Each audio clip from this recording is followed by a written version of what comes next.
आपने इसका विरोध किया, इस फैसले का, इस फरमान का, और आपने ये कहा था कि इसको मैं चैलेंज करता हूं कि पूरे इसको रिटन आदेश जारी कर दिया जाए सरकार की तरफ से। न सिर्फ कि इस आदेश को इस पूरे इलाके पर लागू रहेगा, पूरे कांवड़ रूट पर लागू रहेगा। अब ये भी फैसला ले लिया गया है, तो पीछे नहीं हटे हैं बल्कि और इसको बढ़ा दिया है। आपको क्या लगता है ऐसा क्यों किया गया विरोध के बावजूद?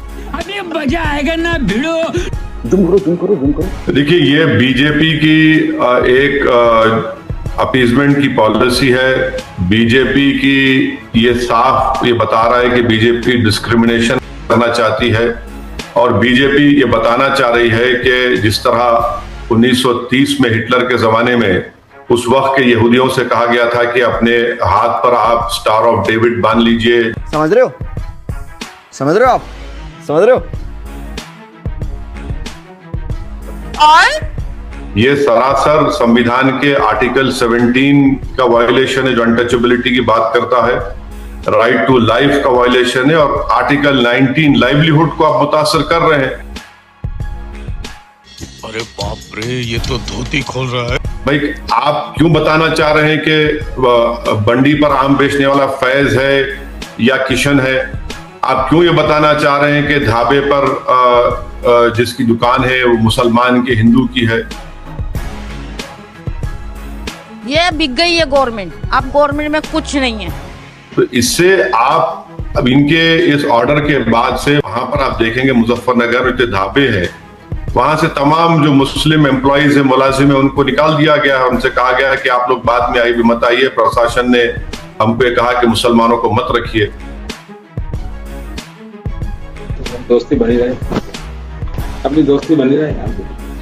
तो ये संविधान के पूरा फंडामेंटल राइट्स के खिलाफ ये काम कर रहे हैं। डोनेशन है और नफरत की मिसाल है ये। वैसे साहब, लेकिन मुजफ्फरनगर प्रशासन ने, अगर सरकार का या प्रशासन का तर्क सामने रखा जाए, जिसमें मुजफ्फरनगर प्रशासन ने एक बयान जारी किया जिसमें उन्होंने कहा कि इसके पहले इस रूट पर, कावड़ रूट पर, इस तरह की घटनाएं हुई हैं जहां पर दुकान का नाम इस तरह से रखा गया कि ये साफ ना हो कि वहां पर किस तरह का खाने का सामान मिलता है, यानी अगर वहां पर नॉनवेज मिलता है या इस तरह का कोई खाने का सामान मिलता है जिससे कि परहेज करते हैं कावड़िए। झूठ बोलो, बार बार झूठ बोलो कि इस तरह का खाना परोस देते हैं, फिर विवाद होता है, कानून व्यवस्था बिगड़ती है, लॉ एंड ऑर्डर का इशू बन जाता है।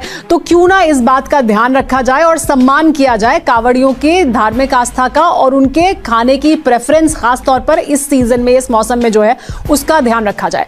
तो क्या ये लॉ एंड ऑर्डर, उन्होंने ये साफ किया कि ये लॉ एंड ऑर्डर की सिचुएशन ज्यादा है, उसको संभालने के लिए हमने ऐसा किया है, डिस्क्रिमिनेशन नहीं है।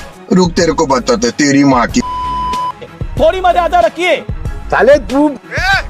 देखिए, जहां पर बीजेपी को पैसे मिलते हैं ना, वहां पर बीजेपी आस्था को भूल जाती है। इलेक्ट्रल बॉन्ड में बीजेपी को एक गोश्त की कंपनी से 10 करोड़ रुपए का इलेक्ट्रल बॉन्ड मिला, जब उनको याद नहीं है कि गोश्त बेचने वाली कंपनी से इलेक्ट्रल बॉन्ड ले रहे हैं। इतना छोटा पहले कभी नहीं हुआ होगा। तुम्हें शर्म है? कुछ शर्म आया है? माने इतने बेशर्म है कि जब पैसे मिलते हैं तो सब आस्था और धर्म, लॉ एंड ऑर्डर सब भूल जाते हैं। गजब बेइज्जती है।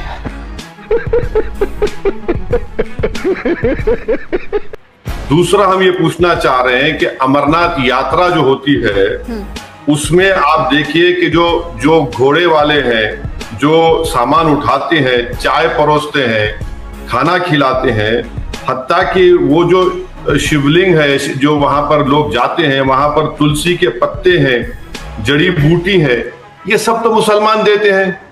जब वहां पर क्यों नहीं है? लॉ एंड ऑर्डर का अगर प्रॉब्लम होता है तो फिर आप, इसका मतलब ये कि आप सरकार नाकाम साबित हो रही है। आप